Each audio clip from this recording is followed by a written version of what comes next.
Hi everyone. In this video, I'll show you how to create a text file on your MacBook. On macOS, unlike Windows, you can't simply right-click in a folder and select New File by default. You actually need a third-party app for that feature. But first, let's use the native method. Go ahead and open the TextEdit app on your MacBook. In macOS 26, when you launch the app, you'll see a file picker window like this. To create a new file, just click on New Document. Now you have a window where you can type your content. Once you're done, go ahead and save it. If you don't type a file extension manually, macOS will automatically add .txt to the end. So if you save it like this, you'll get a file named sample.txt. Here's an important note. The TextEdit app has two modes, plain text and rich text.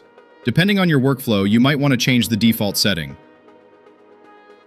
Go to Settings.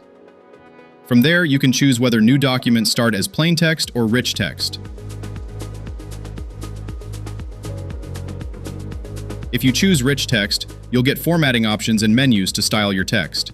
But if you choose plain text, it's just raw text with no formatting, which is great for coding or simple notes.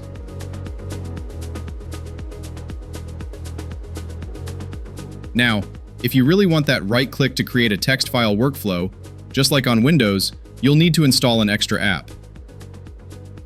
Personally, I use an app called New File Menu.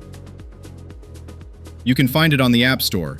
It costs $1.99 for a lifetime license. Thanks for watching. See you in the next video.